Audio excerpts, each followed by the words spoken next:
بسم الله الرحمن الرحيم. الحمد لله نحمده ونستعينه ونستغفره ونعوذ بالله من شرور أنفسنا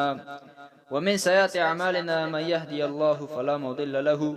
ومن يضل فلا هادي له، وأشهد أن لا إله إلا الله وحده لا شريك له، وأشهد أن محمدا عبده ورسوله صلى الله عليه وسلم تسليما كثيرا. عما بعد، قدرمن اوریدونکو، زموږ نننۍ خپرونه ده بیا هم د قبر شپه. دوه ستر غرونه امام بخاری رحم الله او مسلم رحم الله حدیث نقل کړی چې رسول صلی الله علیه وسلم ویلي، څوک چې د جنازې سره لاړ شي بیا د جنازې لمونځ وکړي، هغه لپاره یوه قرائت اجر دی، او که تر خښولو هلته ایثار شي د هغه لپاره دوه قرائته اجر دی، او قرائت د احد د غره په څیر دی. او په یو حدیث کې راغلی چې دوه قرات د دوو سترو غرونو په څیر دی. دوهم، پر قبر کې د اور په سکروټه ناسته. د اسلامي امت فقها پر دې متفق دي چې د قبرونو د درناوی د رسول صلی الله علیه وسلم په سنتو کې ثابته خبره ده. پر قبر ناسته، پښې ښودل، د پاسه پرې خوب، هلته د تشو یا غټو بولو حاجت رفع کول او داسې نور بد او غیر شرعي کړنې دي. رسول صلی الله علیه وسلم ویلي دي، پر قبرونو مه کینئ او هغه لور ته لمونځ مه کوئ. همدغه ډول بل حدیث راغلی چې رسول صلی الله علیه وسلم ویلي دا چې سړی د اور په سکروټه کینی، بیا یې اور د بدن پوستکي ته ورسیږي، د لپاره دا غوره ده چې پر قبر کینی. د امام ابو حنیفه رحم الله د مسلک فقها کراهت تحریمی ګټې، یعنی پر قبر ناسته حرامه ده. دریم، د قبر بنسټګر. په دې اړه بیل نظری او رای ورکړل شوي. ځینې وایي د قبر د کندلو لومړی بنسټ کارغه ایښی دی، هغه مهال چې قابیل خپل ورور حابیل وواژه. ځینې بیا وایي بني اسرائیلو یې بنسټ ایښی دی، خو دا خبره بې بنسټه ده. ځینې لا دا هم وایي چې قابیل ته د خښولو طریقه او چل زده و، خو د سپکاوي له امله یې در په میدان کې وګرځاوه. خو ډیری مفسرین په دې نظر دي چې ده ته د خښولو چل یاد و. قرآن کریم د حقیقت ته د معادې په صورت کې داسې اشاره کړې ده: فبعث الله غرابا يبحث في الأرض ليريه كيف يواري سوءة أخيه قال يا ويلتى أعجزت أن أكون مثل هذا الغراب فأواري سوءة أخي فأصبح من النادمين. ژباړه: بیا الله یو کارغه ولېږه چې د ځمکې په کیندلو یې لاس پورې کړو چې هغه ته وښایي چې د خپل ورور جوسه څنګه پټه کړي. د دې کار په لیدو هغه وویل، افسوس پر ما د دې کارغه په څیر هم ونه شوی کړی چې د خپل ورور د جوسې د پټولو تدبیر مې کړی وای. له هغه وروسته یې په خپلو کړو ډېره پښیمانتیا وکړه. په تصحیح کې راغلی دی چې دوه کارغانو جګړه وکړه تر دې چې یو بل یې سره مړه کړله. او قرطبي کې دی چې بیا یې کنده وکیندله، خښ یې کړه،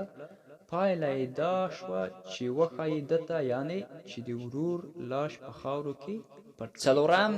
د قبر ودانیز جوړښت. قبر باید ماهي پوش جوړ کړای شي.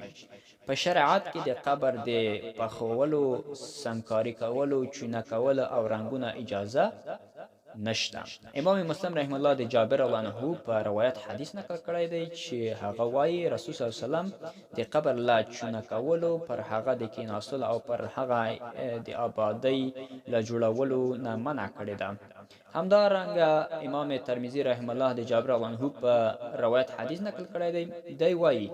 رسول صلی الله علیه وسلم د قبر لا چونه کولو، پر هغه د لیکلو او آبادۍ جوړولو او د هغه لا پایمالولو منع کړې ده. امام قرطبي رحم الله لیکلی امام مالک رحم الله هم د قبر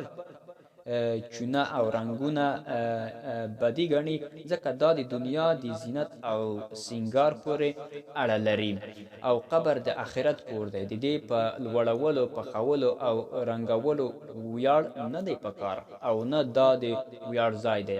د انسان شخصیت پر ښکلي او رنګین قبر سره نه ښایسته کیږي اصل زینت په قبر کې د مړي لپاره د تقوا او عمل صالح زینت او سینګار دی قبر په ایمان او عمل صالح رڼا کیږي پر قبر رنگینه غلفونه خورول جنډې پرې درول ډیوې او شمع پرې بلول مالګه پرې کېښودل قرآني آیاتونه او شعرونه پرې لیکل د اسلامي شریعت او نبوي لارښوونو خلاف عمل دی هلته د مناجورانو ناسته او د زیارت په نوم پیسې ټولول او دغه راز د قبر په خوا کې میلې جوړول او هغه پر نوم نظرونه منل او بیا هلته د څارویو حلالول او پخول او داسې نور دا ټول شرک کفري ناروا او حرام عملونه دي ځینې ځایونو کې پر قبرونو جوماتونه جوړ شوي ډېری خلک د قبر والو روح ته په احترام هلته لمانځونه کوي داسې انګیري چې د قبر په څنګ کې لمونځ کول ډېر ثواب لري دا فساد او غیر شرعي عقیده ده رسول صلی الله علیه وسلم پر یهودو او نصاراو د دې له امله د الله تعالی د لعنت یادونه کړې ده چې د خپلو انبیاو له قبرونو نه یې جوماتونه جوړ کړي وو اوس مهال لیدل کېږي چې ډېری زیارتونه ته نارینه او ښځینه د دې لپاره ورځي چې هلته ملي او خوښي ولمانځي د دې خلکو ډېری برخه ښځینه جوړوي که اسلامي او نبوي لارښوونې مطالعه کړای شي نو الله تعالی او رسول صلی الله علیه وسلم پر هغو ښځو لعنت ویلی دی چې ډېری زیارتونو ته ځي د خلکو په حقیقت کې قبرونو ته د ورتللو عقیدوي بنسټ نړولي ځکه حیدرو زیارتونو او قبرونو ته ورتلل د دې لپاره نه دي چې هلته د نارینه او ښځینه په ګډه اسلامي حجاب مات کړي ناسم او ناروا دودونه د ترسره کړي محمد مصطفی صلی الله علیه وسلم د دې لپاره قبرونو ته د ورتګ امر کړی دی چې په دې سره په دنیاوي ژوند کې انسان پرهیزګار کیږي او همداراز مرګ او آخرت پر یادیږي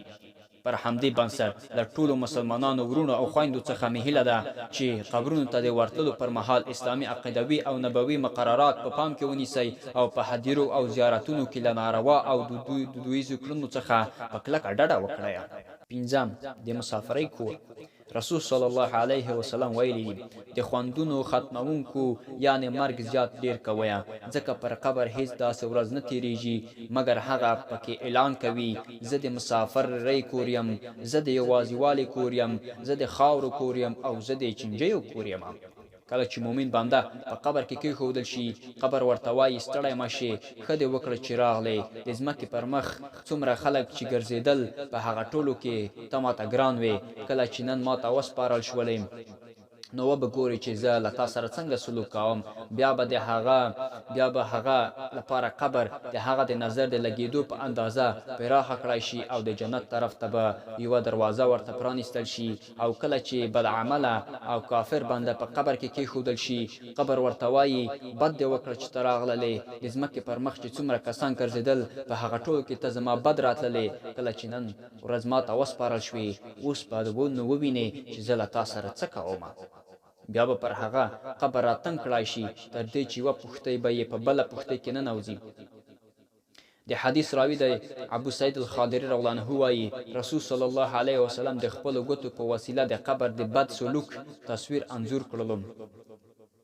ځینې ګوتې یې په ځینو نورو کې ننوستلې موخه یې دا وه چې د بدعمله او کافر انسان پوښتۍ داسې یو بل کې ننوځي بیا به پر هغه نوي یا نه نوي ښاماران مقرر کړای شي که چیرې یو ښامار له هغو څخه په ځمکه کې پوکی وکړي تر قیامت پورې به له ځمکې څخه څه شین بوټی رازغون نه شي دغه ښاماران به دا بدعمله او کافر شخص د قیامت تر ورځې پورې چیچي بیا رسول صلی الله علیه وسلم وویل یقینا قبر باغچه ده د جنت له باغونو څخه یا قنده د اور له قندو څخه نو قدرمندو اورېدونکو راځئ چې د مسافرۍ کور په تقوا او نیک عمل سره ښایسته او سینګار کړو او قدرمند اوریدونکو الله رب العزت موږ او تاسو د قبر له عذابونو څخه وساتي. قدرمند اوریدونکو دا واز موږ د نن خبرونه تر بل خبرونه په لوی او مهربان خدای پاک سپارم. السلام علیکم ورحمت الله وبرکاته.